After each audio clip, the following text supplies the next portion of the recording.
students, class 11th. But today I am going to explain here your poem The Laburnum Top, written by the Ted Hughes. Here you can see the name of the poet, Ted Hughes. This writer Ted Hughes has composed this poem The Laburnum Top. Actually, this laburnum top is the generally that is the highest portion of the anything, and laburnum means a type of a tree, flower tree. So poet is here talking about a flower tree, and the title is that The Laburnum Top by Ted Hughes. So let us start. The laburnum top is silent, quite still. In the afternoon yellow September sunlight, a few leaves yellowing, all its seeds fallen, till the goldfinch comes with a twitching chirrup, a suddenness, a startlement at a branch end, then sleek as a lizard, and alert and abrupt. She enters the thickness, and the machine starts up, of chitterings, and a tremor of wings and trillings. The whole tree trembles and thrills. It is the engine of her family. She stokes it full, then flirts out to a branch end, showing her barred face identity mask. Then, with delicate whistle chirrup whispering, she launches away towards the infinite, and the laburnum subsides to empty. Thus, this poem,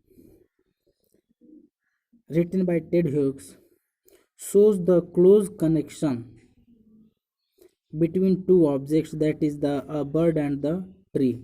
How tree supports a small thing, small bird, and how a small bird fulfills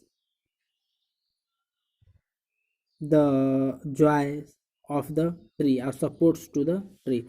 Poet is saying that the laburnum top is silent. Poet is saying that there is no action, there is no movement or motion on in the laburnum tree. On the laburnum tree, its top is silent. That is, there is no motion of air also. This tree is quite still. Quiet means completely still means silent, peace in peaceful rest. So laburnum top is totally in silent mode. It is even not making in motion its leaves. In the afternoon yellow September sunlight. The word afternoon yellow September sunlight is showing that this is the season of autumn, and also this tree, flower tree, is laden with or covered with the yellow flowers, and a few leaves yellowing. And further poet is saying that a few leaves of yellowing. Leaves yellowing means this is the autumn season, and leaves are falling, or leaves has fallen due to the autumn effect. So the laburnum top is silent because the time is afternoon of the yellow September sunlight, that is the afternoon, and the season is autumn, so leaves are falling down from the tree due to the effect of the autumn season, and all its seeds fallen. And also after taking the mm, fruit laden with fruits, the seeds of the tree are also falling or has fallen completely, means tree has lost its attraction, its charm. This is the sense of this passage, these three lines. A poet wants to say that the tree has lost its all sense, attraction, charm, due to falling of seeds, falling of yellowing yellow leaves of it due to the effect of autumn. So it is totally in silent mode. There is no leaf on it to be in motion due to air, due to effect of air. So tree is totally in sorrowful mood here. Poet wants to say that situation is like a sorrowful withered, not sorrowful you can say, but the withered, that is the dejected, not attractive. Then further poet is saying till the goldfinch comes, means silence is prevailing here. That is the sense of dejection is prevailing here. But till when the goldfinch comes, when the goldfinch, that is the goldfinch is a type of bird, when it comes with a twitching chirrup, sudden chirrup, means when goldfinch comes on the tree is twitching, that is chirping, it comes and sits on the tree, and a suddenness, a startlement at a branch end, and then sudden starterment at a branch end and sits on at the branch end and start to cheer up, and then a sudden motion comes at the branch top of the branch. Then and after chirruping, when it starts to cheer up by sitting on the branch of the tree, chirrup starts, and thus the silence, that is the ominous type of silence, that is negative silence, which is prevailing in above stanza, removes here due to the chirping of the goldfinch. And then all this happens, and then sleek as a lizard, then what happens, this goldfinch sleek, that is a sleeps as a lizard goes in its hole silently or anywhere. In same way, this bird sleeps like a lizard and alert, and during the sleeking towards the its nest, uh, the bird is very alert, cautious, and abrupt also, because it is knowing that other negative or opponents, its enemy, will come on its nest and may cause harm its child, little kid.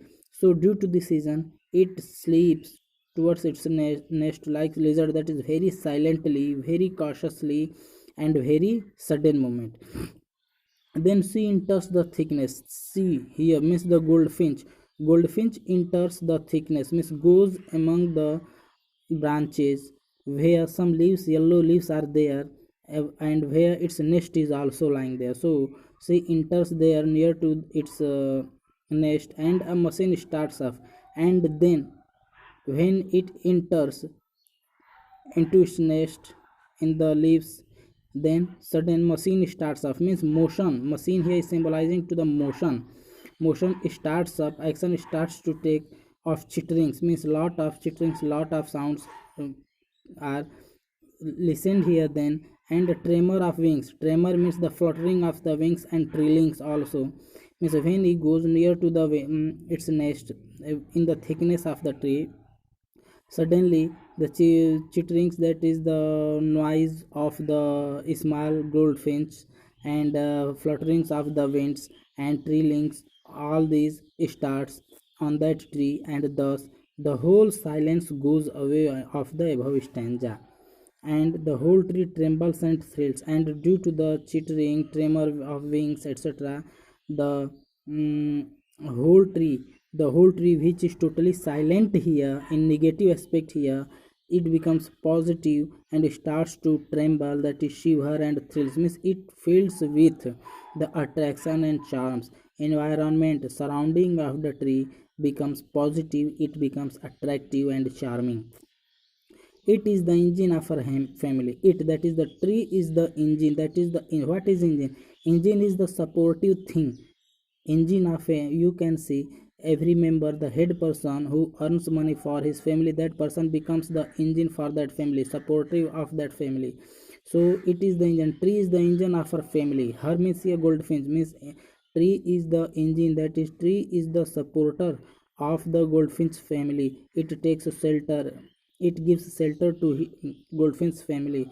She stokes it full, and the bird, she goldfinch, stokes it full. Stokes means supports it full means goldfinch also stokes supports due to tremor of wings, chitterings, and chirpings, etc. It also supports to the tree means tree has lost its attraction charm, it is dejected here, and goldfinch has no place to dwell, to reside.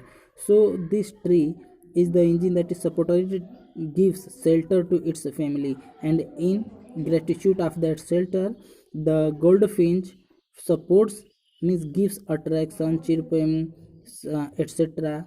to the tree by, and thus it supports this tree, then flirts out to a branch end, and after doing this, the bird flirts out, goes out to the branches again, and showing her bird face identity mask, and then by going there again starts to chirp, showing her bird face. Bird face means identity mask means shows its nature. What is its nature? To support to the tree. It chirps there, it causes attraction there by its chirping, fluttering at the branch end, and then with ear delicate here means strange, divine. Then with divine delicate whistle chirrup whisperings. Then by sitting there at the branch end, it causes the divine attraction, divine chirrup on the branches of the tree, in the surrounding of the tree, and then she launches away, then goes away towards the infinite, and then goes and lost in the sky in the search of its food, its needs, that so that it may bring for its little kids. In this way, poet wants to say that this bird and the tree both are supplementary, supportive to each other. One gives shelter, other one gives the support to each other. In this way, this poem shows how nature maintains balance between two creatures, how one small thing can be supportive to huge thing, and how huge thing can be supportive to small thing. Means nature is supplementary, complementary to each other, to each and everyone. And finally poet says, and the laburnum subsides to empty. And Miss Poet says that, and then when the goldfinch goes away in the infinite in the search of food, etc., then the laburnum again becomes silent. Means in the absence of goldfinch, laburnum again becomes the empty. Laburnum again loses its charm. So poet is saying that what is need of this little child, a little goldfinch, for the attraction of the, for the support of the laburnum tree. In this way, poet the Ted Hughes wants or shows that in first stanza silence is prevailing, then goldfinch comes in second stanza, starts to chirp, goes to its nest near to its children, and after going there, the chirpings and the fluttering starts, and then all these chirping and flutterings brings the attraction and charming towards the tree, in surrounding of the tree, and again with the effect of divine, this goldfinch spreads the or fills the whole environment of the laburnum top or surrounding of the laburnum top with divine effect, makes attractive, and finally again goes away. And when goes, then again the in last stanza you will find that the silence again prevails. Thank you. Have a nice day.